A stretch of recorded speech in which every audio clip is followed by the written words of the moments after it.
to the crypto.news show. Tony and Dorian back in the saddle for a timely edition of this show.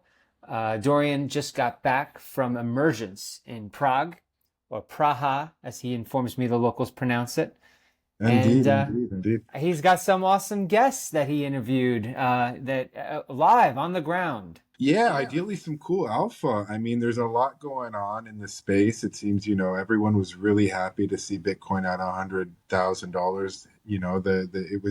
It was a kind of surreal moment to be at a crypto conference when Bitcoin hit such a milestone. But did everybody pop a cork or something? What was the reaction people, like? I guess, were drinking beer. I don't drink beer in Prague. I think that's a thing. They go to the monasteries. There's a lot of after parties, rooftops, beer, networking events. There was a lot, man. I got a chance to meet Frederieke Ernst, co-founder of Gnosis. She is an incredible mind around encryption and everything that's going on, and sort of the frontiers of security. Cypherpunk, a Berliner, a really amazing woman. I just wrote a feature with a lot of her insights that's up now on crypto.news. Awesome. So I would encourage everyone to check that out. Other than that, I mean, it was awesome, man. Like I got a chance to kind of chat it up with Matthew Graham, co-founder of Ryze Labs, who are working on an AI combinator together with A16Z and Shaw, $5 million fund. I would encourage anybody working at the intersection of crypto and AI to check out that combinator and my interview with him. Also, crypto.news. But what else do we have to talk about? I mean, it's kind of a crazy intro for Emergence. I mean, it was awesome. Prague is awesome. It was cold as fuck, though. I mean, Well, maybe we could bleep that out. Just crypto news in general has been crazy. This past week, there was no shortage of crazy stories. Cardano was hacked on X. So was Wall Street Bets. That was the big story. Wall Street Bets was hacked? Two big stories in one day, the both of them. So. Who? By who? What happened? Well, you'll have to go to crypto.news and check it out. I'm not sure who hacked Cardano, but Charlie Hoskinson got right on the horn right afterwards and said, try better. He dared the hackers to try better. But it sounded convincing at first. At a glance, it was like a fake SEC lawsuit announcement, which made it sound like, oh, that sounds plausible because the SEC has been suing everybody. But not now because of the incoming Orange Man administration. So it was like, oh, once you think about the timing of it, it's like, well, why would they sue them now? Because they just named a new SEC chair, nominee, I should say. He hasn't been affirmed. It's Paul Atkins. So they're getting ready to transition into this new crypto-friendly administration. So it was kind of strange to see that lawsuit, but it was fake. So, but Cardano, hopefully. It's the bull market. I mean, Trump trade is in. January 20th is coming up. I'm excited, dude. It's a good time to be in crypto. I'm hoping my bags are going to be full of bullion and crypto and Bitcoin and Ethereum. Oh, yeah. And what else? Chill Guy token, peanut. I want it all. Send it to me all. Audience, please. Dog with hat. Dog with hat. Dog with ski mask. How many dogs with X can we come up with? When are we launching our Solana meme coin, dude? We have a platform. We need to exploit our viewers. Yeah, you would be a good. Dude. With your artistic background, you'd be an interesting person to launch NFTs with, I imagine. We need to think utility. I will die on the hill that in crypto, finance is all that matters. All these monkey coins are worthless. But that's for another episode, my friend. Tony Noto. Well, let's get to your conversations. I was promised this would be a good episode. I just might stick around for it. Okay. See you later.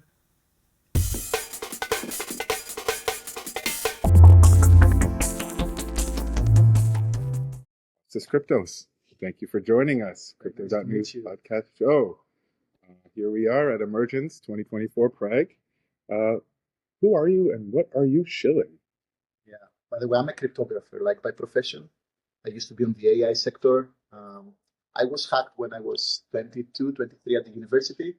And because of this, I eventually started to work with cryptography and security just because my AI stuff was completely destroyed by malware. And then my professor there told me, look, you have to be better in security. And this is how it started. This was 2003. And after that, I did a lot of deep dive into advanced cryptography algorithms. Some of my algorithms are even used today, either on the Web 2 or Web 3. And I joined Facebook after all of my commitment to the Bitcoin and Ethereum space as an auditor. 2018, I worked there 5 years, 3 years at Facebook, 2 to 3 years now in Mysten Labs and Sui, leading cryptography for many teams, very advanced stuff. I'm the nerd of the company, and now I'm a co-founder of Mysten Labs. Great. And so what's going on with Sui? Is there a blockchain sort of battle playing out between all these layer ones? What's your sort of sense at where we are now in terms of? So my personal view, right? So imagine myself coming from 3-4 different industries, or let's say communities inside the blockchain space. I was an auditor at Ethereum. I used to work with some of the first developers of Satoshi in my early days of my career. Third project was the Libra project at Facebook. Then I also worked on R3 Corda, which was a permissioned network, and now I'm Sui, and we're also building Wallrooms, which is a decentralized storage layer. I ended up on Sui after Facebook because the team that left Facebook to create Sui was the most powerful one regarding, I would say, innovation, brain substance, and all of these things. If you see how many teams were created by the collapse of Libra, like the Facebook project, I think the most either successful in their career people at Facebook, they came to Sui. I followed this team just because I thought, okay, we need a higher innovation rate. We need to change the narrative of even what Facebook was building because it was outdated in some sense. 3 years after, the Web3 space is moving so fast, we needed people who can invent new algorithms. And this is where, 5 of us, we created Sui. All of us, big brains at the Facebook team. Facebook, in my opinion, at that time had probably the most expensive, but at the same time, the most capable team in the world of the blockchain. I've seen people that I knew from white papers, research conferences and all of this stuff. I never imagined there would be one company that would bring all of them together. And this is what happened at Facebook. And obviously, many of us left. We created Sui under one particular motto. We want to be the Apple of Web3. I'm not saying the Facebook of Web3, right? The Apple. And so we created an L1 that is super fast, very advanced algorithms. Literally every month, we're having a new idea that is adapted not by Sui, but also by the industry as well. Our CTO also created Move, the language, which is, we believe, in many sense, safer than EVM, like the Ethereum language, faster as well. And that's why we believe on this L1 being the most dominant one and probably the best option if we want to consider modern financial transactions. Going to the game industry because you need very fast execution, and eventually new ideas on the privacy and identity. Can you talk a little bit about rollups and snarks and sort of the bleeding edge of where we're at now? I can talk about rollups, and I will say to you that rollups are very well required on Ethereum, which is a slow network. And obviously, you need to have L2s to compress transactions and eventually finalize them on, or at least give a ticker on the Ethereum network. Sui by itself is fast at the L1 layer. You don't need rollups in Sui. I'm not saying there will be a place where some rollups will be created for particular reasons. For example, if you need some extra privacy, maybe you need a rollup in this network, and then you have only the commitment of this zero knowledge or whatever is the algorithm that is doing the rollup into the Sui blockchain. But technically, what's happening with snarks is if the L1 is not very powerful to have a significant transaction per second rate, then you need to delegate it into another network. And these networks are called rollups or L2s or whatever you call them. Now you need an algorithm now that can compress all of these transactions into the main blockchain, the L1.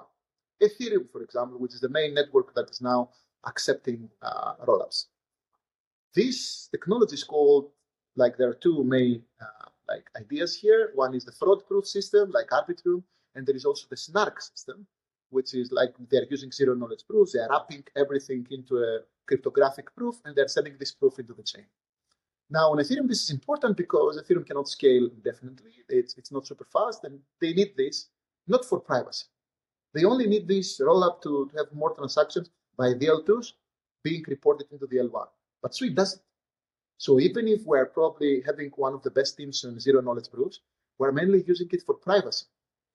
Because zero-knowledge can be used both for compression and privacy. So privacy, you will see some of the best ideas in Sui. For example, in Sui, we do have sign in with Google, and automatically with zero knowledge, you have an account on Sui without even Google knowing about it. So this can enable, many users coming from the Web2 space, social network users, non-technical, just log in with Google or Facebook or Apple, and game over. You have an account on Sui. No mnemonics, no passwords. So I personally see the snarks being used for privacy a lot, especially now that we're getting into an institutional way of thinking, oh, maybe I should go to Web3. The previous Web2 solutions are outdated. You cannot get transparency we want in a centralized system. We go to Web3, but privacy will come hand in hand, right? We need privacy. This is where zero knowledge, in my opinion, snarks are more important at the state, like we are now. And for slow blockchains, they are also used for wraps, like rollups, and eventually reflecting on L1s. Sui, in my opinion, is so fast that you don't need this. You've recently moved redomiciled to Dubai. Why did you decide on Dubai? Oh, many reasons. Imagine there were 5 co-founders. 4 of us used to live in Menlo Park because we were Facebook employees. And all of the Facebook Libra team was, like most of it, was based in California. And then because we're 5, one of them in London, 4 of us in the US, we realized that some like countries, including Singapore, Korea, Dubai, and some others like UAE, are probably the center of the world for like having deals there, being able to help countries that are taking risks to go to new technologies by far higher than Europe, which is lower. Like naturally, there are too many countries that they have to deliver into. Okay, what is the philosophy for the next few years? And even the US. So we decided to go to a place where our ideas, because imagine if you're delivering every month a new algorithm, you need to be to a place where you can apply this algorithm. So I personally decided to go there. I'm also educating local people in the region. I'm also a professor in Sharjah University, which is Sharjah is a big city in UAE, and we created Sui Academy. We were given also the resources to educate everybody on Web3, from individuals, VIPs, like people who are coming to the region just because it's the center of the crypto world at the moment still. So some of us had to be there. And I'm a person who is doing hackathons a lot. You can see me as a co-founder, but I'm still writing code. I'm doing designs. You can see me with a yoga mattress, night-owl hackathons, not sleeping for 3-4 days. Pretty much they asked me, come here. Dubai doesn't have engineering capacity. The deals are happening here. We want you to create a new ecosystem of bringing energy, or even on the development side. So that's why I personally moved to Dubai. Great, we got it. Thank you. Thank you. Kostas, thanks a lot. Thanks so much.